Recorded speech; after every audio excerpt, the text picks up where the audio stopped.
یہ تو بوسہ گائے مصطفیٰ ہے، تو انہیں اس موقع پر ابن زیاد نے یہ جملہ بھی بول دیا تھا جس وقت اس نے چھڑی کو پیچھے نہ ہٹایا نا، بوڑھے سے ابھی تھے، مار تو سکتے نہیں تھے، مقابلہ تو کر نہیں سکتے تھے، آنکھوں سے آنسو جاری ہو گئے اور رو پڑے۔ اور میں یہاں پر یہ جملہ بھی عرض کرتا ہوں، اگر نبی کے گھر والوں کی محبت میں آنسو نکل جائے تو یہ سمجھ لیں صحابہ کی سنت ادا ہو رہی ہے۔ صحابہ تڑپ جاتے تھے جب محبوب علیہ السلام کے نواسے کے لبوں پر چھڑی کو دیکھی، محبوب کے اس غلام کی آنکھوں سے آنسو جاری ہو گئے۔ جب رونا شروع کیا نا تو اس موقع پر ابن زیاد کہنے لگا، اے بوڑھے، مجھے تیرے بڑھاپے کا خیال ہے، سفید بالوں کا خیال ہے، وگرنہ میں تیرا سر جدا کروا دیتا اور گردن تیری جسم سے جدا ہو جاتی۔ بوڑھا صحابی پھر چپ رہ سکا، پھر بولنے لگے، آپ فرمانے لگے، تجھے میرے سفید بالوں کا تو حیا آیا، محبوب کے گھر والوں کے خون کا حیا نہیں آیا؟ تو نے انہیں کاٹ کے رکھ دیا، تو نے ننھے علی اصغر کو کاٹ کے رکھ دیا، علی اکبر کی جوانی کو تڑپا کے رکھ دیا۔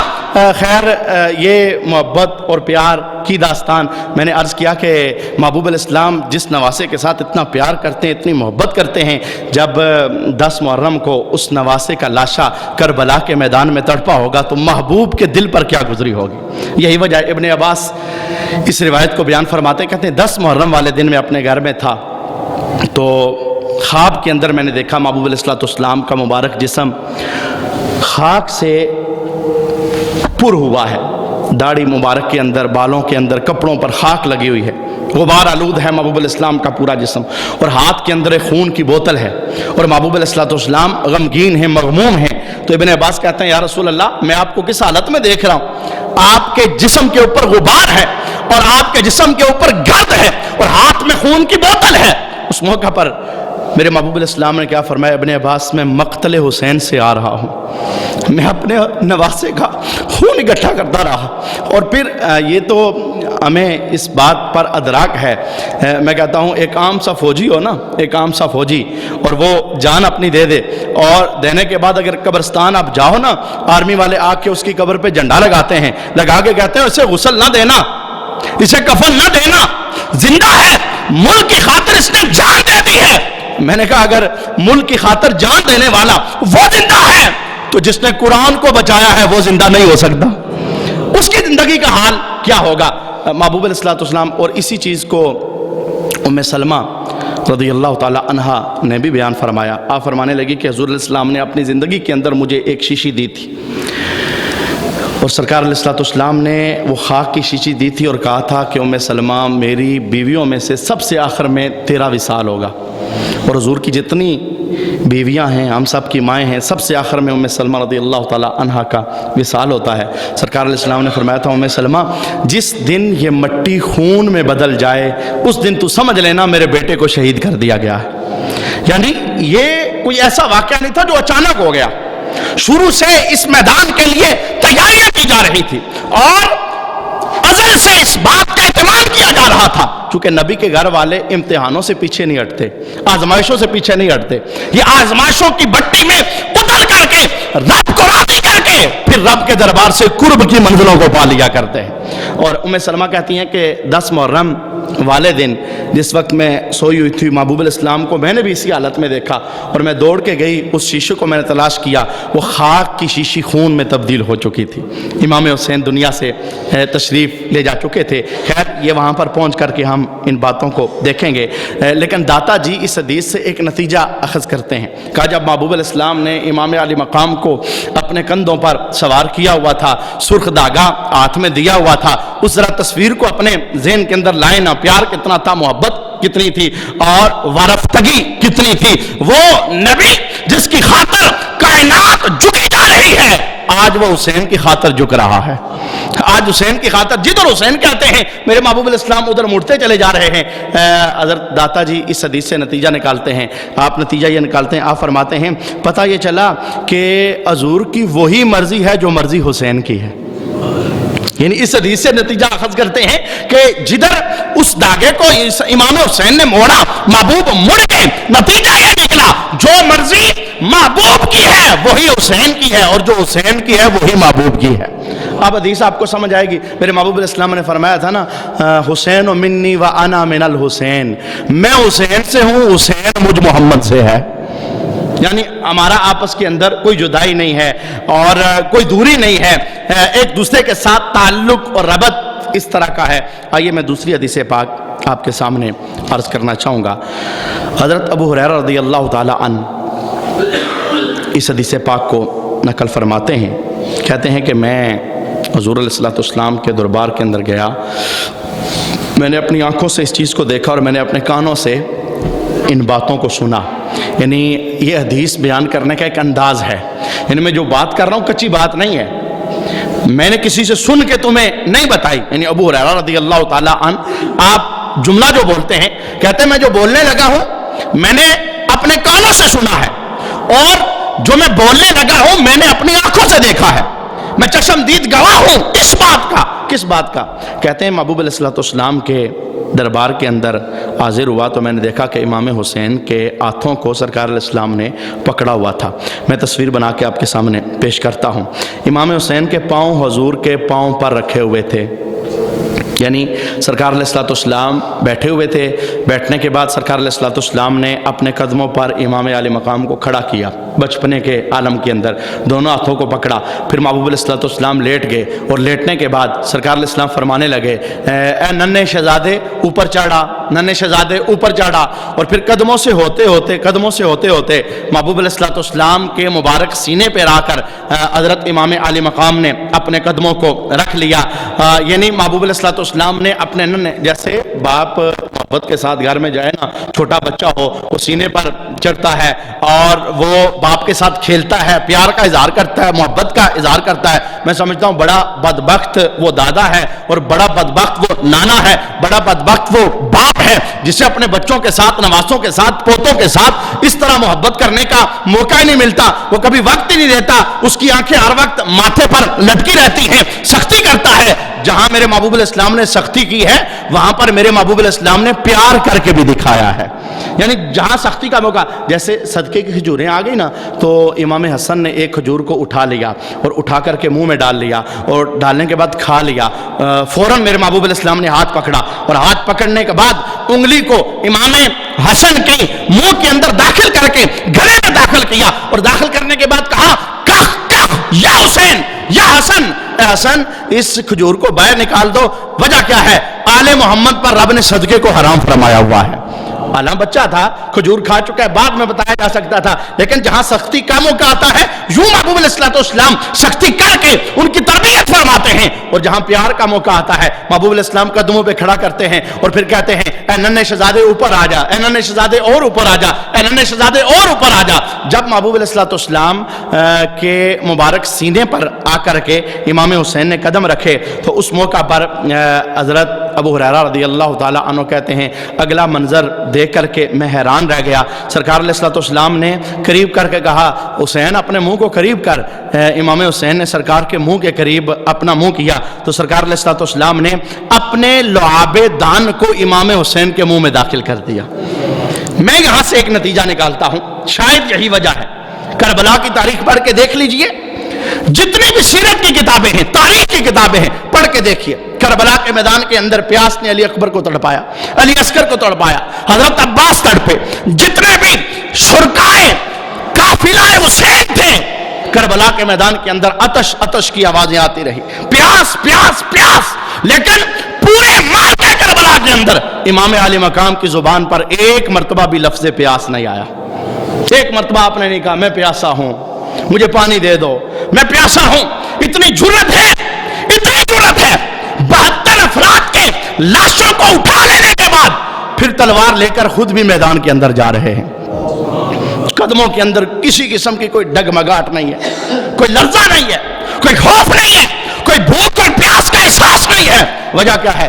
محبوب علیہ السلام نے اپنا لعاب بچپنے کے اندر منہ میں ڈال کر کے اس آزمائش کے لیے آپ کو تیار فرمایا ہوا تھا کہ پانی تڑپے گا آپ کے ہونٹوں کے لیے پر آپ پانی کے لیے نہیں تڑپ سکو گے۔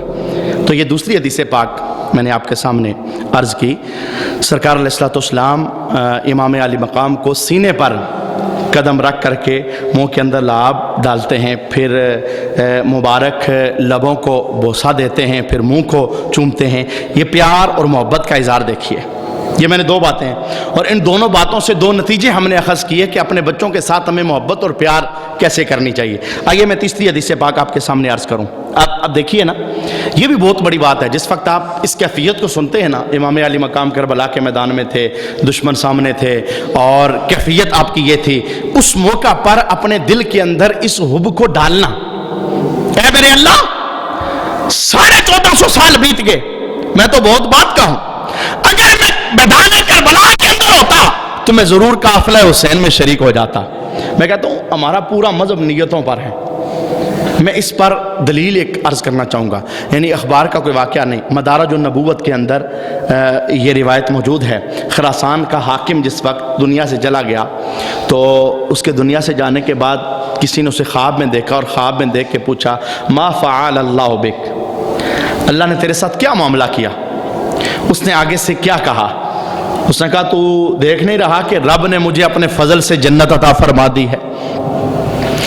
اب خواب میں دیکھنے والا پوچھ رہا ہے کیا بتا سکتا ہے تجھے جنت کس عمل کے سبب سے ملی ہے؟ اب خراسان کا جو حاکم تھا اس کا جملہ سننا، کہنے لگا میں امام علی مقام کے ذکر کے اندر، ذکر کربلا کے اندر شریک تھا۔ جس وقت میں نے کربلا کی تپتی ریت پر آپ کے تڑپتے ہوئے لاشیں کو پڑھا، سنا اور دیکھا، اس وقت میرے دل میں خیال پیدا ہوا اے کاش میں کربلا میں ہوتا تو غلام بن کے ان کی مدد کے لیے حاضر ہو جاتا۔ میں تھا نہیں، میں تو بہت بعد میں تھا۔ میں نے نیت کی، ارادہ کیا، کربلا میں ہوتا مددگار بن جاتا، قافلہ حسینی میں شامل ہو جاتا۔ خراسان کا حاکم کہتا ہے میرے اللہ کو میری یہی ادا پسند آ گئی کہ میرے نبی کے گھر والوں سے پیار کا اظہار ہی مجھ نے کیا ہے، میں ہوتا تو مدد کرتا، غلام بن کے شامل ہو جاتا۔ اللہ نے اسی وجہ سے مجھے جنت کے مزے عطا فرما دیے ہیں۔ تو بعض اوقات عمل چھوٹا سا ہوتا ہے لیکن جزا بندے کو بہت بڑی میسر آ جاتی ہے۔ نیت کرنے کے اندر کوئی حرج نہیں ہے، اپنے دل کو اس جانب لے جانے میں کوئی حرج نہیں ہے۔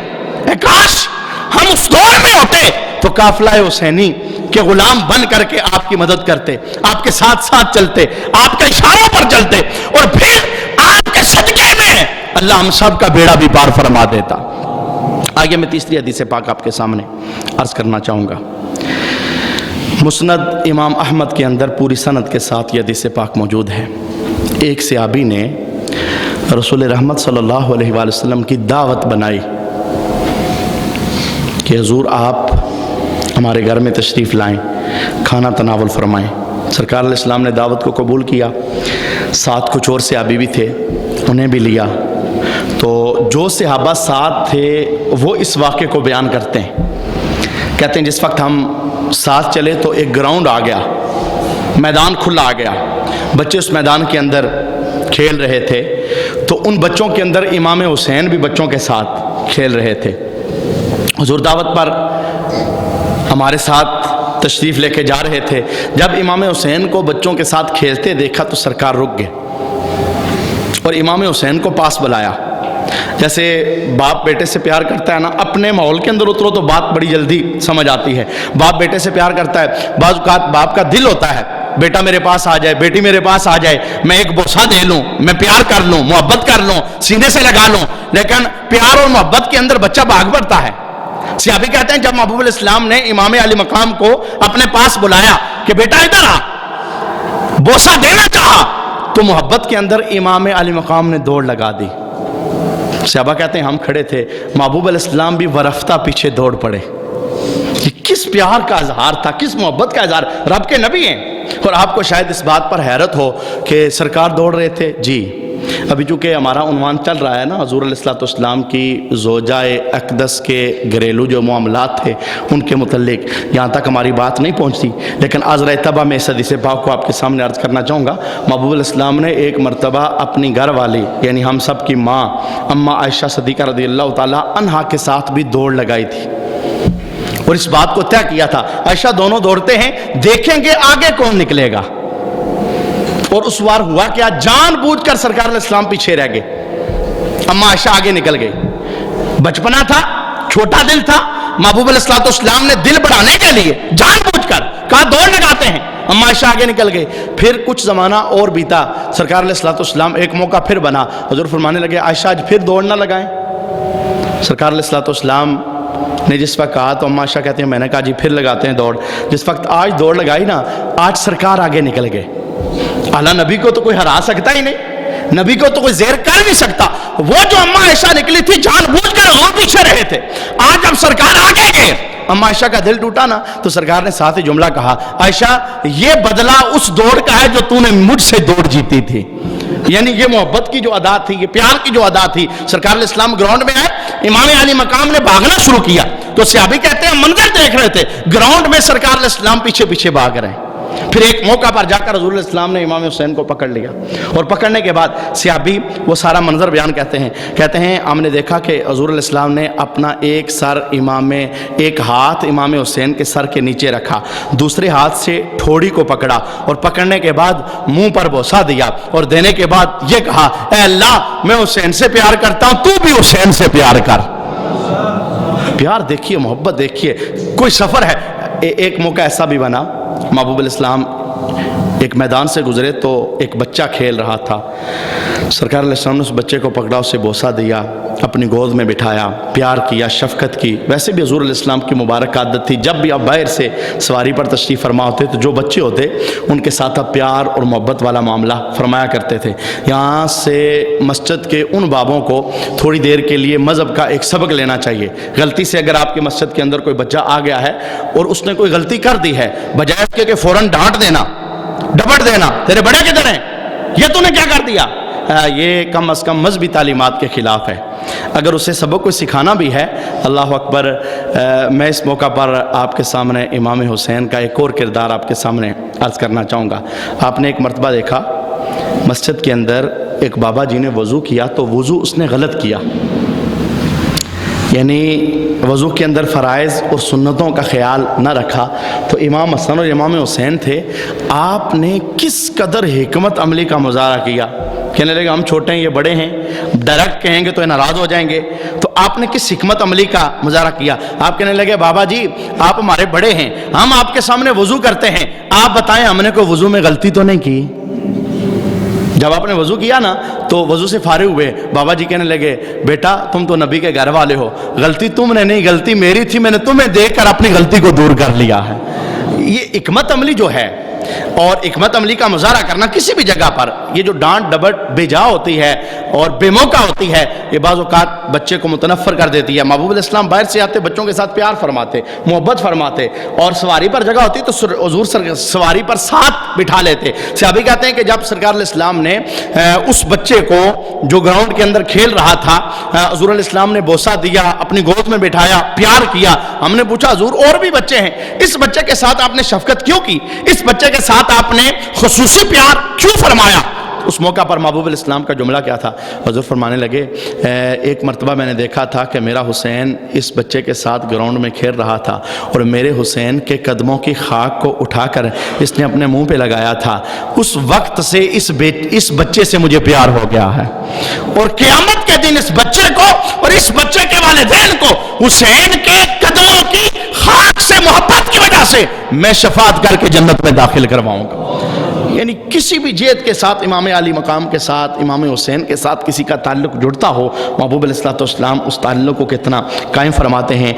فضائل کی حدیثیں بہت ساری ہیں. اب آئیے میں اپنی گفتگو کا دوسرا حصہ آپ کے سامنے عرض کرتا ہوں کہ صحابہ جو پاک ہستیاں ہیں, محبوب علیہ السلام کا چہرہ دیکھ کر کے کلمہ پڑھنے والے, ان لوگوں کا نبی علیہ السلام کے گھر والوں کے ساتھ پیار کتنا تھا, محبت کتنی تھی. آپ کو پتہ ہے صحابہ کی دنیا کے اندر حضرت عمر بن خطاب رضی اللہ تعالی عنہ, آپ کا بہت بڑا مقام ہے, اور آپ کے متعلق محبوب علیہ السلام نے فرمایا تھا میرا عمر وہ ہے, گلی سے گزر رہا ہو نا, شیطان سامنے سے آئے تو عمر کو دیکھ کے شیطان راستہ بدل دیتا ہے. شیطان ایسی لعین چیز ہے, ہر بندے کے وجود کے اندر خون کے رگوں کے ساتھ دوڑنے والا, لیکن عمر اتنا اونچا بندہ ہے. اور پھر میرے محبوب علیہ السلام کا یہ فرمان بھی ہے, فرمایا اگر میرے بعد کوئی نبی ہوتا نا, ہے نہیں, نبوت بند ہو چکی ہے, قیامت تک کوئی نبی نہیں, لیکن مثال دے رہا ہوں, بتا رہا ہوں کتنی شان ہے حضرت عمر کی. سرکار علیہ السلام نے فرمایا میرے بعد کوئی نبی ہوتا تو اللہ نبوت کا نور میرے عمر کو عطا فرماتا، فراست۔ اور قرآن پاک کی 17 آیتیں ایسی ہیں، حضرت عمر نے سوچا تو اللہ نے ویسے ہی قرآن نازل فرما دیا۔ ادھر آپ کے دل میں تمنا پیدا ہوئی، حضور کعبے کا طواف کر رہے تھے، طواف کرتے کرتے جب مقام ابراہیم پر پہنچے، حضرت عمر کہتے ہیں میرے دل میں سوچ پیدا ہوئی، اے کاش اس جگہ پر ہمیں نفل پڑھنے کا حکم دیا جاتا، سجدہ کرنے کا حکم دیا جاتا۔ ادھر سے رب کائنات نے جبرائیل کو بھجوا دیا قرآن دے کے، وَاتَّخِذُوا مِن مَّقَامِ إِبْرَاهِيمَ مُصَلًّى۔ محبوب آپ کے عمر کے دل میں خواہش پیدا ہوئی ہے، ہم نے قیامت تک کے لیے مقام ابراہیم کو مصلی بنا دیا ہے، اب یہاں پر لوگ آ کر نفل پڑھتے رہیں گے۔ اتنا اونچا بندہ، میں نے کہا سارے صحابہ ادب کرتے تھے، سارے صحابہ احترام کرتے تھے، لیکن خاص کر کے جو خلفاء ہیں ان کے ساتھ نبی علیہ السلام کے گھر والوں کو جوڑ کے یہ بیان کرنے کی کوشش کی جاتی ہے، انہوں نے حق مانا ہے، انہوں نے دوری کی ہے، انہوں نے نفرت کی ہے، اور ان کا آپس میں بغض اور عداوت تھی۔ میں نے اس لیے حضرت عمر رضی اللہ تعالی عنہ کا نام لیا ہے۔ آپ منبر پر تشریف فرما تھے اپنے دور خلافت کے اندر، جناب بکر صدیق رضی اللہ تعالیٰ عنہ آپ دنیا سے پردہ کر چکے تھے۔ منبر پر تشریف فرما جس وقت آپ خطبہ دے رہے تھے تو امام حسین چونکہ حجرہ فاطمہ کا دروازہ مسجد نبوی شریف کے اندر کھلا کرتا تھا، امام حسین جس وقت مسجد کے اندر آئے تو آپ نے منبر پر عمر فاروق رضی اللہ تعالیٰ عنہ کو دیکھا تو امام حسین کو اپنے نانا والا دور یاد آ گیا۔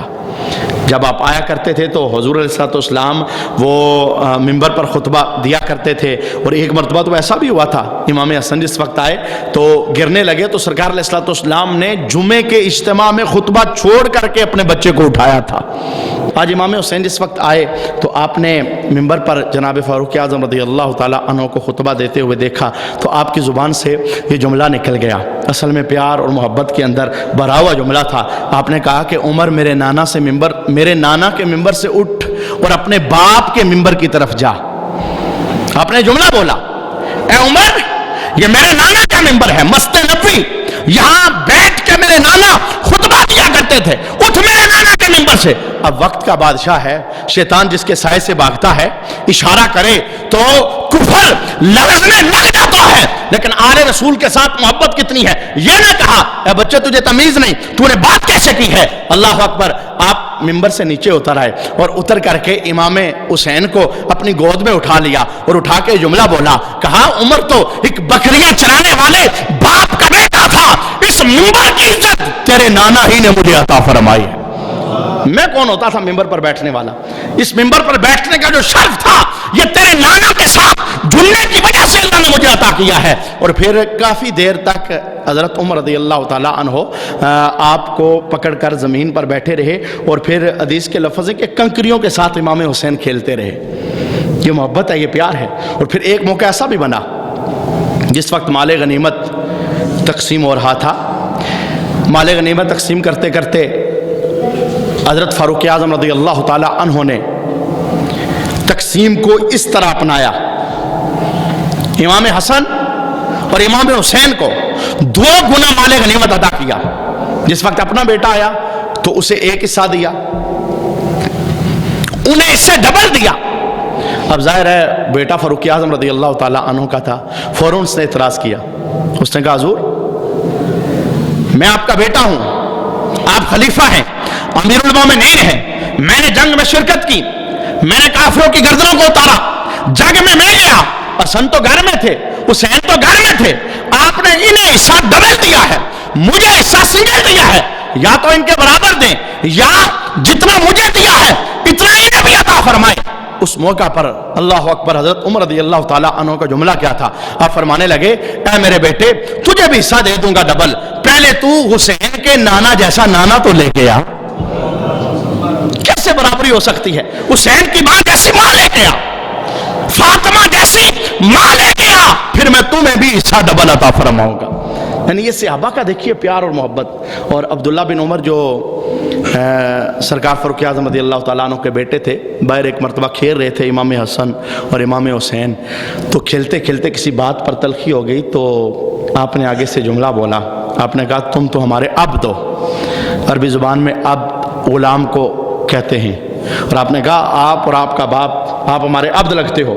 تو جناب عبداللہ بن عمر کو یعنی حضرت عمر کے جو بیٹے عبداللہ تھے انہیں یہ بات گراں گزری، مجھے غلام کہا، میرے باپ کو انہوں نے غلام کہا، تو انہوں نے آ کے گھر میں شکایت لگائی، ابا جی آج حسن اور حسین نے ایک بہت بڑا تانا ہمیں لگایا ہے۔ آپ نے پوچھا کیا تانا لگایا؟ کہا جی انہوں نے ہمیں عبد کہا ہے، غلام کہا ہے، آپ کو مجھے اپنا غلام کہا ہے۔ آپ نے کہا واقعی یہی بات ہے؟ کہا جی واقعی یہی بات ہے۔ حضرت امیر المومنین جناب عمر رضی اللہ تعالی عنہ کچھ رفقا کے ساتھ جناب امام حسین کے گھر کے اندر چلے گئے، مولا علی مشکل کشا بھی تھے۔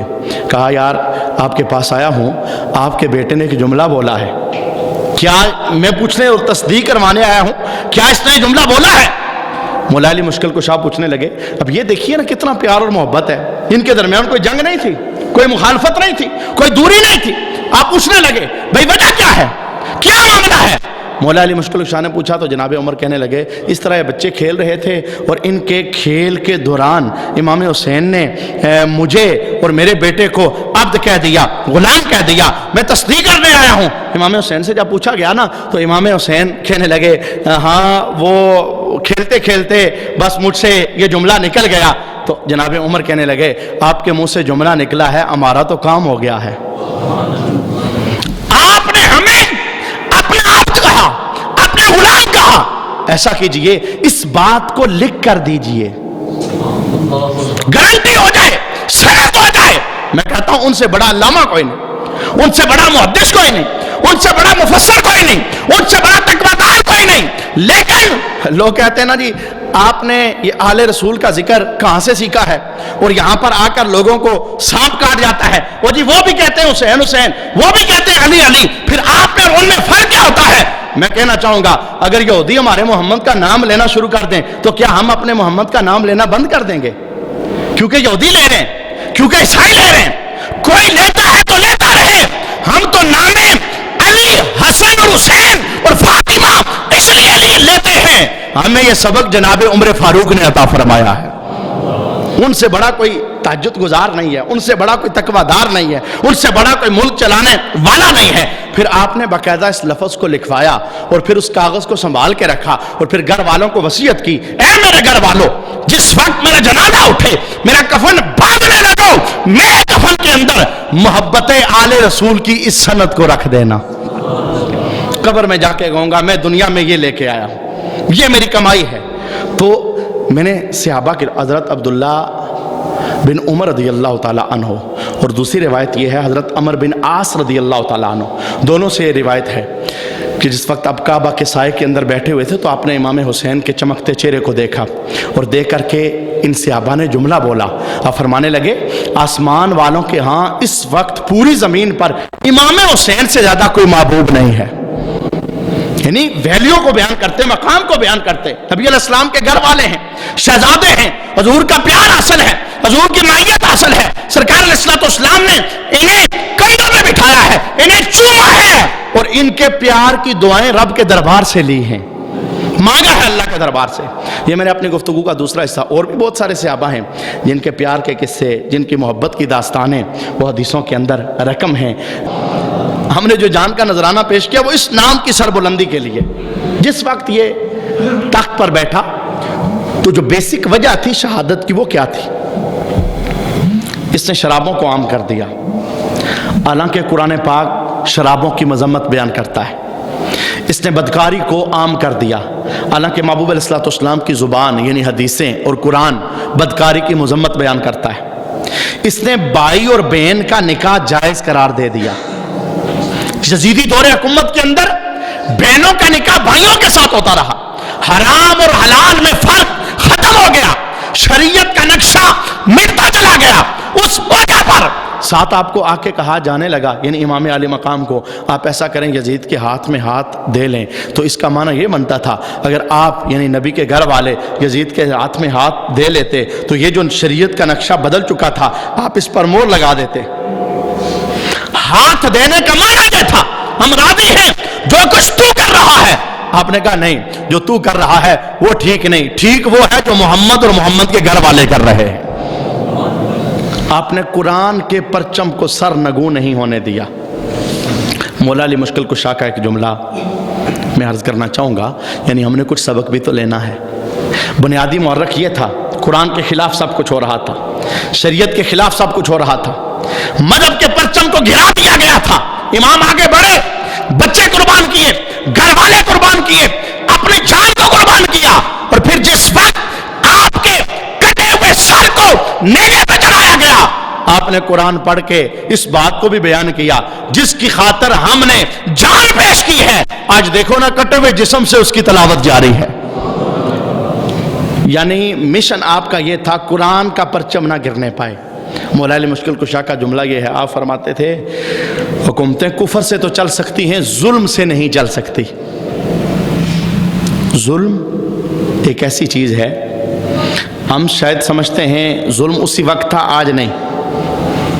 وہ ایک نقشہ ہے ہمارے سامنے, اور آج کلمہ پڑھنے والا جس ظلم کا شکار ہے, کوئی جھوٹ بول کے ظلم کر رہا ہے, کوئی غیبت کر کے ظلم کر رہا ہے, کوئی بدکاری کے اڈوں پہ چکر کاٹ کے ظلم کر رہا ہے, کوئی شرابیں پی کے ظلم کر رہا ہے, کوئی ماں باپ کو تنگ کر کے ظلم کر رہا ہے, کوئی آنکھیں گندی کر کے ظلم کر رہا ہے, کوئی کانوں کو گندا کر کے ظلم کر رہا ہے, کوئی ریڑھی لگاتا ہے تو اس کاروبار کو حرام کر دیتا ہے, جھوٹ بولتا ہے, دھوکہ کرتا ہے, ملاوٹ کرتا ہے, اس ظلم کے اندر مبتلا ہے.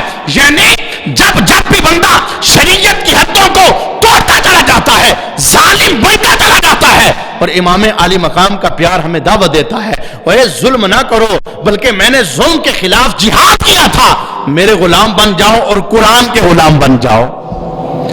آپ جتنے بھی اس وقت اس بزم کے اندر شریک ہیں, ہمارے قرآن نے ہر جہت سے ہماری رہنمائی کی ہے, اور یہ کربلا کی یاد, محرم کے ایام رسم نہیں ہے, رواج نہیں ہے. ہمارے جوان سے تماشا بنا لیتے ہیں, رکشوں کے قریب سے گزرو تو وہ ڈس ڈس کی آوازیں آ رہی ہوتی ہیں. کیا کیا یہ محرم ہے؟ یہ کربلا ہے, یہ ان کی قربانی کا نتیجہ ہے. محرم کے 10 دن پیٹ لیا جائے, ماتم کر لیا جائے, قاضی قربانی ادا ہو رہی ہے. یہ قربانی نہیں ہے, یہ اس قربانی کا حق نہیں ہے. قربانی کا حق کیا ہے؟ انہوں نے قرآن کی خاطر سر کٹایا. ساری زندگی ہم قرآن کے ساتھ جڑ جانے کا وعدہ کر لیں. انہوں نے آخری حالت کے اندر سجدہ کیا. ساری زندگی محب حسین کا سجدہ نہیں رہنا چاہیے. یعنی اس ارادے کے ساتھ دیکھیں نا, یہ جو جملہ ہے نا, اسلام زندہ ہوتا ہے ہر کربلا کے بعد. رسم تو نہیں ہے, یہ رواج تو نہیں ہے.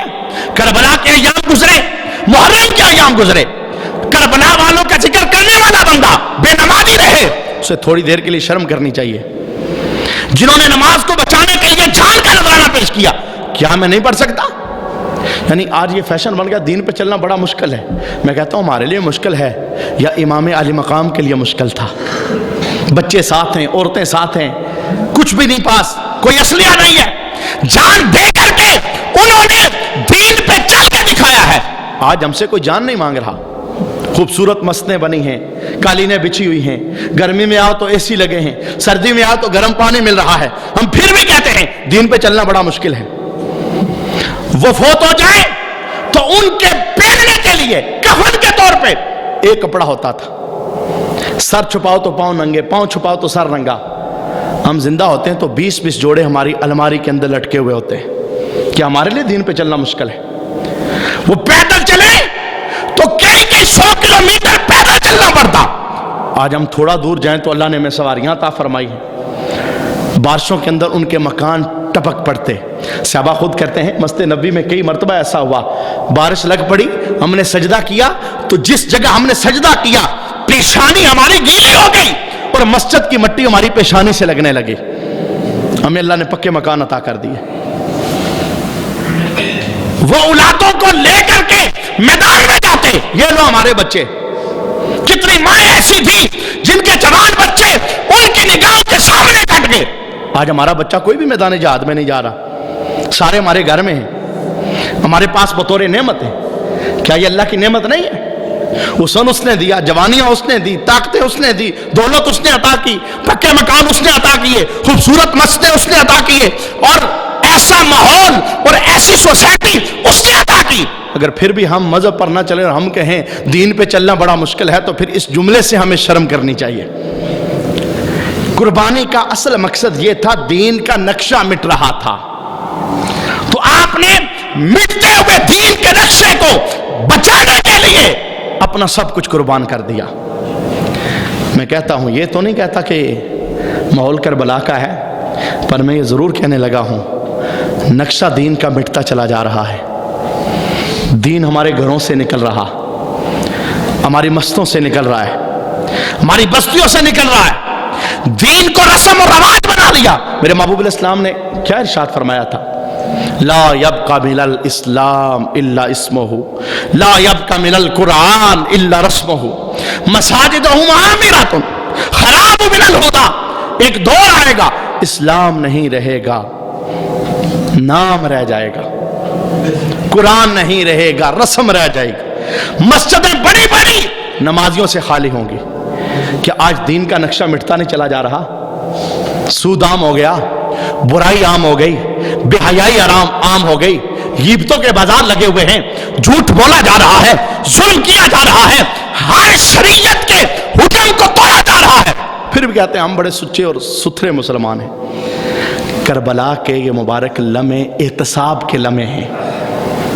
انہوں نے قربانی اس لیے دی تھی دین کا نقشہ نہ بدلے۔ ہم اپنے ہاتھوں سے دین کا نقشہ بدل رہے ہیں۔ دعا کریں، ہم جب بھی اس طرح کی بات ہوتی ہے نا، ہم یہ کہتے ہیں ہاں یار ملک کے اندر ایسا ہے، شہر میں ایسا ہے، ہم اپنے آپ کو بھول جاتے ہیں۔ باقیوں کی بات چھوڑو، اپنے 6 فٹ کے جسم پر شریعت کو نافذ کر لو۔ میں حرام نہیں کھاؤں گا، میں حرام نہیں دیکھوں گا، میں حرام نہیں سنوں گا، میں سود کا کاروبار نہیں کروں گا، میں غیبت نہیں کروں گا، میں جھوٹ نہیں بولوں گا، میں ماں باپ کی نافرمانی نہیں کروں گا، میں بیویوں پہ ظلم نہیں کروں گا، میں اولادوں کے حق نہیں دباؤں گا، میں کسی کا مال نہیں دباؤں گا، میں بے نماز نہیں رہوں گا، میں قرآن سے دور نہیں رہوں گا۔ جب بات میں کی آئے گی، میں اپنے آپ کو درست کروں گا، ایک ایک بندے سے پھر معاشرہ بنتا ہے، اور پھر جب معاشرے کے اندر ہر فرد کا نعرہ یہ ہوگا کہ میں دین مصطفیٰ کے ہر حکم پہ عمل پیرا ہو جاؤں گا، پھر دیکھنا اللہ آج بھی مدینے کا ماحول کیسے پیدا فرماتا ہے۔ آپ جتنے بھی اس محفل کے اندر آئے ہو، ایک ارادہ تو یہ کرو، انشاءاللہ آج کے بعد ہماری کوئی نماز قضا نہیں ہوگی۔ دیکھیے نا، 22,000 تلواروں کا سایہ، امام عالی مقام اکیلے ہیں، سر کٹنے لگا ہے، خواہش پوچھی جا رہی ہے، کوئی آخری خواہش ہو، اور آخری خواہش کیا تھی؟ کہا میرا سر کاٹنے والے، میں سر سجدے میں رکھوں پھر میرا سر کاٹنا۔ وجہ کیا تھی؟ تاکہ بعد میں آنے والے لوگ کہیں گے کرسی کی خاطر گیا تھا، اقتدار کی خاطر گیا تھا، سر سجدے میں کاٹنا، تاکہ پتا چلے میں کرسی کی خاطر نہیں گیا تھا، میں تو سجدہ بچانے گیا تھا۔ اللہ رب العالمین ہم سب کو دین کے احکام پر عمل پیرا ہونے کی توفیق عطا فرمائے۔ میں کئی بار یہ جملہ بولتا ہوں، آج پھر بولوں گا، اس وقت دین ہم سے وقت کی قربانی مانگتا ہے۔ وقت کی قربانی، وقت دینا شروع کرو۔ وقت دو گے دین کے لیے، مصروف ترین ہماری زندگی ہے اس وقت۔ نماز کے لیے ہمارے پاس ٹائم نہیں ہے، دوڑیں لگی ہوئی ہیں، باقی چیزیں تو چھوڑو۔ ہفتے بعد ہمارا یہ اجتماع ہوتا ہے یا درس ہوتا ہے، آپ سب کی یہ ضرورت ہے۔ میں جو بار بار منتیں کرتا ہوں، بار بار گزارشیں کرتا ہوں، آ جاؤ بھائی، آ جاؤ بھائی، دوسروں کو کہو جی، فلاں کو کہو جی، یہ ہم سب کی قبر کی ضرورت ہے۔ یہ وہ محفلیں ہیں جو اندر تبدیلی پیدا کرتی ہیں، ورنہ بندے تو بندے ہی ہیں، چلتے رہتے ہیں، نظام زندگی چلتا رہتا ہے۔ جس محفل میں آ کے احساس ہوتا ہے وہ محفل ہوتی ہے جہاں قرآن اور محبوب علیہ السلام کی زبان کا نور بکھیرا جاتا ہے، وہ یہ والی محفلیں۔ ہفتے بعد یہ ایک محفل ہوتی ہے۔ آج یعنی محرم کا مہینہ ہے، تو 1 سال بعد پھر محرم کا مہینہ آئے گا، تو ہفتے میں یعنی مہینے کے اندر 4 مرتبہ اور سال کے اندر تقریباً 50 سے 2 کم۔ آج ارادہ کر کے اٹھو کہ امام علی مقام کی روح کے سالے ثواب کے لیے انشاءاللہ ہر ہفتہ وار درس کی محفل میں ہم ضرور آیا کریں گے، اور انشاءاللہ ہماری کوئی نماز قضا نہیں ہوگی۔ انشاءاللہ شریعت کے ہر عمل اور ہر حکم پر عمل کی کوشش کریں گے۔ اللہ رب العالمین ہم سب کو عمل کی توفیق عطا فرمائے۔ وما علینا الا البلاغ المبین۔